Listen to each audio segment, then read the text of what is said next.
I thought I would show you guys how I'm going to be making some fermented scratch grains for our chickens. Around like on the internet and stuff, when you're reading stuff or you're researching chickens or something, a lot of times people will talk about fermented chicken food.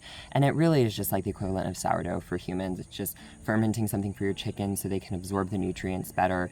I would say the only inconvenience to doing this with their food in general, and one of the reasons we don't do it, is number one, you have to have a good quality like whole grain food in order to do that, because if you're using like pellets or crumble, it's just going to disappear in the liquid and it's just going to turn to mush. And while yes, you can do it with that, it's just not exactly ideal. And so what we do, or what I have done, is I give them some fermented scratch grains. So here I have like a gallon-sized pickle jar, and we've had it for a while now and it's just been sitting around. And so I filled it with about 2 quarts with some scratch grains. This is just like Producer's Pride. This is what you can get at like Tractor Supply. And I'm gonna add like a cup of lentils to this. Keep in mind, lentils are going to swell. They're going to absorb a lot of liquid. So you don't want to put like a whole ton in there, because that's going to double, if not triple in size, because they're going to absorb all the water. And then I'm going to add, just to kind of ramp this up a little bit, I'm going to add a cup of dried marigolds. The chickens really like, oops, got that everywhere. The chickens really like dried marigolds, so it's nice to put that in there for them because they enjoy it. And then I'm going to put 2 cups of fresh herbs in this. This is fresh oregano and fresh rosemary. Those are both herbs that are great for the chickens. You can use, I think you can use basil. There's a lot of herbs, thyme, but this is what we have, and so I'm going to add that in there. And this might float to the top, which that'll be fine.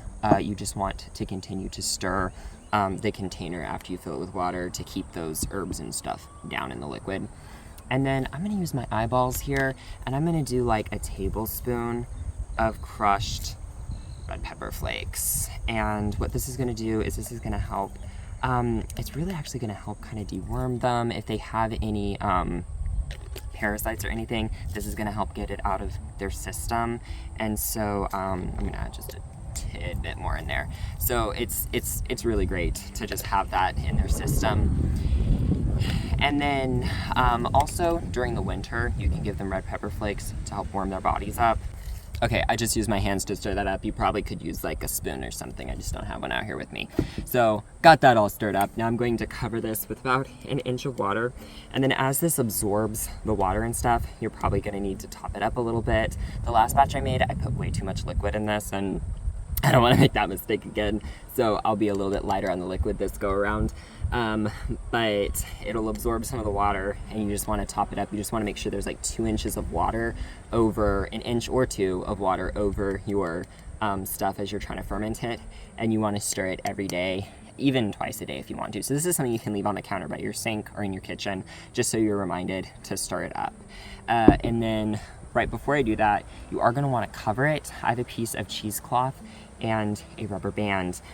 Now, you can just use a washcloth. You just want something that's breathable, that'll just keep anything from falling into it, or anything getting into it, or like flies or gnats or, you know, heaven knows what. But just put something over it, but you need to make sure it can breathe. So if you're don't put an airtight lid on it. You want there to be airflow and circulation in order for the fermentation process to work. So I'm gonna go fill this up with a little bit of water.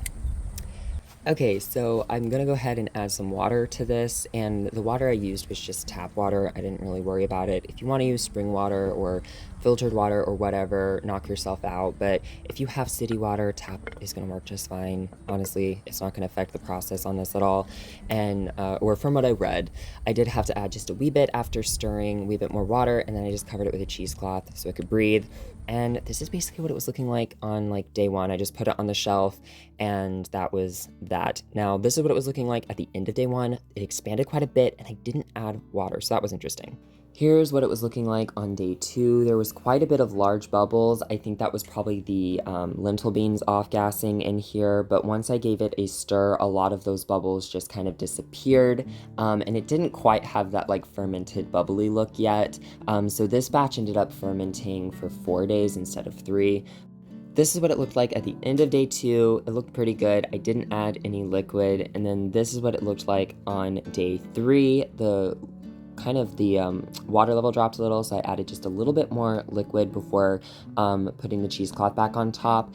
And just a little FYI here, if you ever have any mice or anything in your garage, you don't want to use cheesecloth. You want to use something that has a nice tight fit on it. That's just a little friendly reminder there. And then this is what it looked like at the end of day 3. Once again, you know, the water kind of settled, but that was about it. Now on day 4, I do think there was a little bit more bubbly action happening. It smelled a little bit more fermented. I had a little bit more of that fizz that I was looking for, but I did decide to wait until day 5 to give it to him, just to give it time to sit and settle a little longer, but I was pretty happy with how it was looking on day 4. Now here it is on day 5. There was good bubbles in this and I was pretty happy with how it was looking, so I decided I would go ahead and give it to the chickens. I did shoot another angle here so you can kind of see the bubbles a little bit better in there, and yeah, I was just happier with this time around, so I went ahead and dried off some of the excess liquid and gave it to the girls. So I just spread it out in one of those like black plastic seed containers, and then I leave it a little bit piled because they like to do it, spread it out themselves, so I let them do so.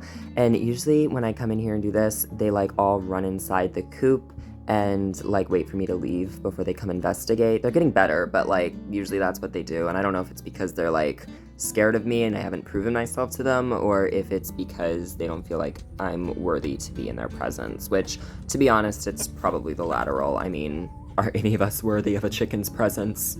I don't know. They have the most judgmental stare.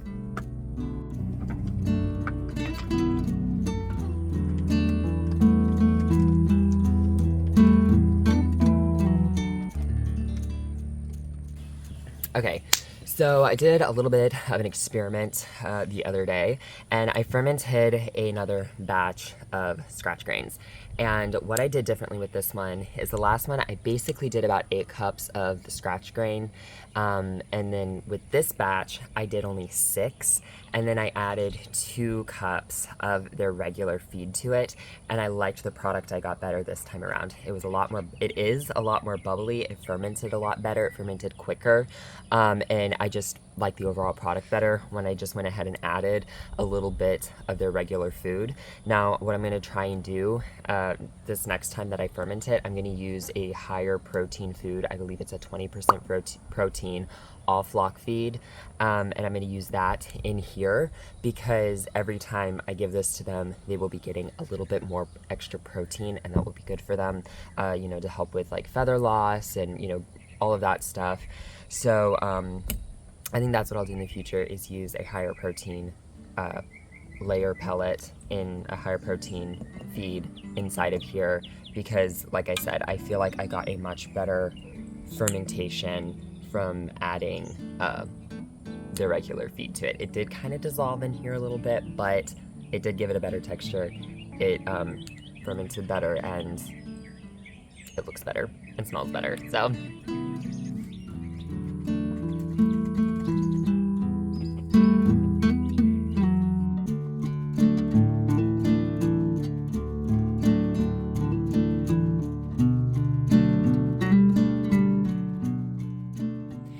thank you guys so much for tuning in with me today. I really do appreciate it. If you like this video, please let me know in the comments down below. Feel free to click that big red subscribe button if you feel like sticking around, and click that bell icon if you never want to miss a brand new upload. I appreciate each and every single one of you for tuning in with me today, and I'll see you next time. Bye!